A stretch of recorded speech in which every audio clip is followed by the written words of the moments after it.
열왕기상 6장 14절에서 38절입니다. 키워드는 성전 내부 공사, 그리스도의 영광, 은혜의 보좌 앞으로입니다.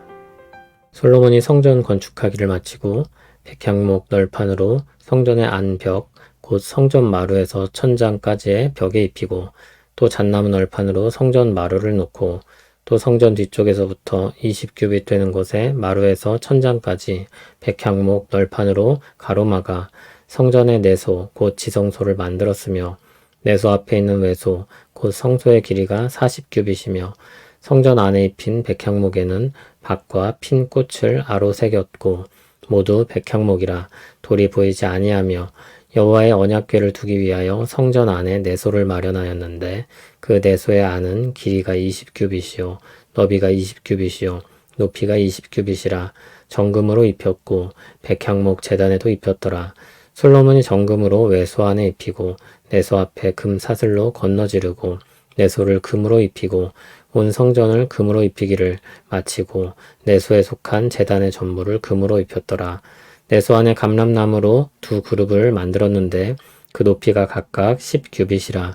한 그룹의 이쪽 날개도 5규빗이요 저쪽 날개도 5규빗이니 이쪽 날개 끝으로부터 저쪽 날개 끝까지 10규빗이며 다른 그룹도 10규빗이니 그 두 그룹은 같은 크기와 같은 모양이요 이 그룹의 높이가 10규빗이요 저 그룹도 같았더라. 솔로몬이 내소 가운데 그룹을 두었으니 그룹들의 날개가 펴져 있는데 이쪽 그룹의 날개는 이쪽 벽에 닿았고 저쪽 그룹의 날개는 저쪽 벽에 닿았으며 두 날개는 성전의 중앙에서 서로 닿았더라. 그가 금으로 그룹을 입혔더라. 내외소 사방 벽에는 모두 그룹들과 종려와 핀 꽃 형상을 아로 새겼고 내외 성전 마루에는 금으로 입혔으며 내소에 들어가는 곳에는 감람나무로 문을 만들었는데 그 문 인방과 문설주는 벽의 5분의 1이요 감람나무로 만든 그 두 문짝에 그룹과 종려와 핀 꽃을 아로 새기고 금으로 입히되 곧 그룹들과 종려의 금으로 입혔더라. 또 외소의 문을 위하여 감람나무로 문설주를 만들었으니 곧 벽의 4분의 1이며 그 두 문짝은 잣나무라.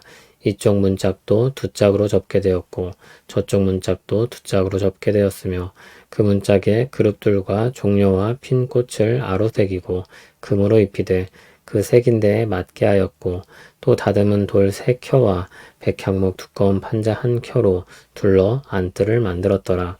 넷째 해 12월에 여호와의 성전 기초를 쌓았고 11째 해 불월 곧 8째 달에 그 설계와 식양대로 성전 건축이 다 끝났으니 솔로몬이 7년 동안 성전을 건축하였더라. 아멘. 성전 건물을 다 지었습니다. 이제 내부 공사가 들어갈 차례입니다. 지성소를 중심으로 설명이 됩니다. 성전 내부의 벽과 천장은 모두 백향목 널판으로 입혔습니다. 마루는 잣나무 널판으로 입혔습니다. 성전 제일 안쪽에 백향목 널판으로 벽을 세워 성전의 내소, 즉 지성소를 만들었습니다. 내소 바로 앞이 외소인데 성소를 가리킵니다. 성전 안에 백향목으로 입힌 벽과 천장 등에는 박과 핀 꽃을 새겼습니다. 하나님이 주신 풍요로움을 상징합니다. 백향목으로 입혀 돌이 보이지 않았습니다. 내소는 언약궤를 두기 위한 곳으로 정사각형 공간입니다. 정금으로 내부를 다 입혔고 백향목 제단도 입혔다고 했습니다. 금은 하나님의 거룩하심과 영광을 나타내기 위해 사용한 재료입니다. 외소도 정금으로 입혔습니다. 그러나 성소와 지성소 사이에 금 사슬을 드리워 두 공간을 구분지었습니다. 지성소는 함부로 접근할 수 없는 거룩한 곳임을 나타낸 것입니다. 내소 안에는 감람나무로 두 그룹을 만듭니다. 그룹은 히브리어 케루빔의 음역입니다. 천사를 뜻합니다. 날개를 가지고 있는데 날개의 길이가 하나에 약 2.5m입니다. 두 그룹의 날개가 펴져 있고 한쪽은 서로 맞닿아 있고 다른 한쪽은 반대편 벽에 닿았습니다. 그룹도 금으로 입혔습니다.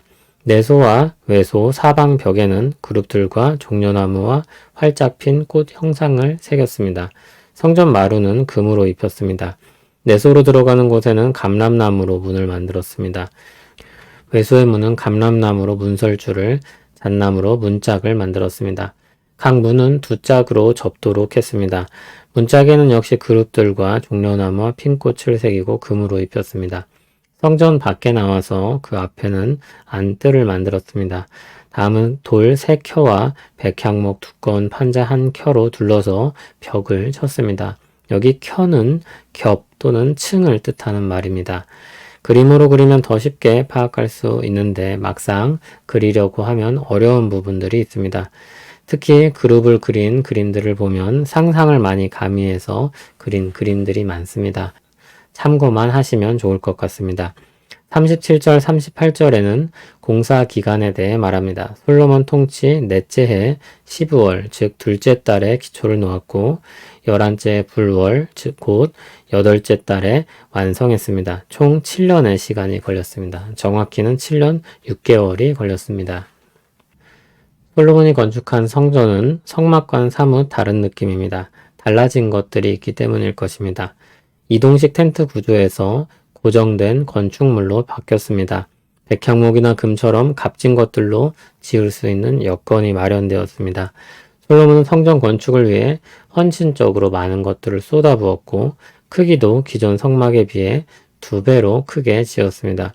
길이가 2배이기 때문에 면적으로는 4배가 되고 높이까지 계산하는 부피는 더욱 커집니다. 그리고 뜰의 크기는 훨씬 컸기 때문에 훨씬 큰 규모가 되었습니다. 이렇듯 큰 규모와 값진 재료를 써서 만든 것은 하나님의 거룩하심과 영광을 드러내기 위해서입니다.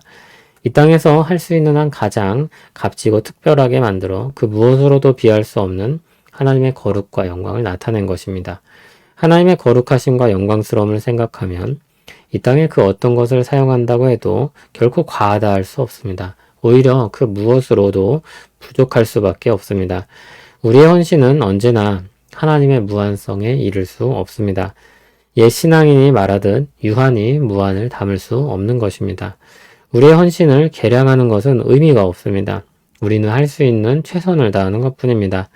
그것을 또 다르게 말하면 무엇이라 말할 수 있습니까? 사랑입니다. 사랑은 이 정도면 충분하다고 말하지 않습니다. 사랑은 언제나 아쉽고 더 원하는 법입니다. 하나님을 향한 우리 마음이 언제나 그럴 수밖에 없습니다. 하나님은 하나님이시기 때문입니다. 솔로몬이 성전 내부를 꾸민 것들을 보면 에덴을 떠올리게 하는 부분들이 많습니다. 타락 이후 사람들이 에덴에 접근하지 못하도록 하나님께서 그룹들을 두셨습니다. 지성소는 그와 유사하게 경계를 구분짓고 거룩함을 나타내도록 그룹을 두었습니다. 그리고 지성소와 성소 벽들과 문들에도 그룹의 형상을 새겨 바깥과 구분을 지었습니다. 재료가 된 각종 나무들과 새겨진 나무와 만개한 꽃은 부족함이 없이 풍성했던 에덴의 자연을 떠올리게 합니다. 하나님의 임재하심을 상징하는 성전에 하나님의 거룩하심과 에덴의 풍성함이 있는 것입니다. 죄로 인해 그것을 잃어버리게 되었습니다. 성전은 그것을 희생제사를 통해 일시적으로 씻어내며 하나님 앞으로 나와 잃어버렸던 것들을 얻게 합니다. 하나님의 거룩하심 앞에 설 수 있게 하며 하나님이 베푸시는 은혜로 말미암아 살게 합니다. 우리는 그리스도께서 단번에 드린 희생제사를 통해 완전히 죄에 대해 씻겨지며 하나님 앞에 담대히 나아갈 수 있는 은혜를 입습니다. 이전의 성전과는 비교할 수 없는 은혜가 그리스도를 통해 주어진 것입니다. 솔로몬 성전의 웅장함과 아름다움, 그것을 추진하고 만들어낸 헌신에 대해서 비할 필요는 없습니다. 그러나 참 성전이신 그리스도 앞에서 그 모든 것들은 하찮게 여겨집니다. 의리의리한 성전이 우리 눈앞에 보이지 않지만 더 고상하고 아름다우며 영광스러운 그리스도께서 우리를 위한 성전이 되어주셨음을 잊지 말아야 할 것입니다. 우리가 넉넉고 한없이 바라보아야 할 대상은 성전 건물이 아니라 그리스도입니다. 나중에 헤롯이 유대인들의 환심을 사기 위해 더 큰 성전을 짓게 됩니다. 그러나 이미 그것은 본래 의미에서 멀어졌으며 실제로도 오남용되고 있었습니다. 하나님은 그리스도를 바라볼 수 있도록 그 건물들을 모두 무너뜨리셨습니다. 성전의 아름다움과 영광은 그리스도의 아름다움과 영광이 얼마나 크고 놀라운 것인지 보여주는 모형에 불과하기 때문입니다. 핸드폰 가게에 가면 기능이 없이 모양만 본따 만든 모형이 있습니다. 실체를 체감해 볼 수 있도록 보여주는 것입니다. 우리는 모형인 성전에 대한 말씀을 읽으면서 영광스러운 그리스도를 더욱 묵상해야 할 것입니다. 그리스도의 은혜로 말미암아 거룩하신 하나님 앞에 담대하게 나아갈 수 있게 되었습니다. 그리스도께서 단번에 완전히 드린 희생제사로 말미암아 우리 모든 죄가 씻겨졌습니다. 마음으로 회개하고 희생제사를 치르며 성전을 향해 기도하는 사람들이 얼마든지 받아들여집니다. 우리는 그 이상의 은혜를 그리스도 안에서 넉넉히 입습니다. 그리스도의 희생제사를 통해 성령님의 임재하심을 통해 우리는 하나님께 의롭게 여겨지고 사랑을 입습니다. 그렇게 우리는 영광스러운 자리로 부름을 받습니다. 그리스도 안에 있는 은혜와 영광을 새기며 주신 은혜의 자리, 그 보좌 앞으로 나아가는 우리 되길 바랍니다. 거룩하고 영광스러운 그리스도를 바라보길 원합니다. 우리 마음이 글에 머물러 있지 않게 하시고 눈에 보이는 영광에 사로잡히지 않게 하옵소서. 오직 우리 구원자시며 왕이신 그리스도를 바라보길 원합니다. 우리가 진정으로 바라보고 살아야 할 주님을 갈망합니다. 주님의 은혜로운 통치로 말미암아 하루하루를 살아갈 수 있도록 하옵소서. 예수님 이름으로 기도합니다.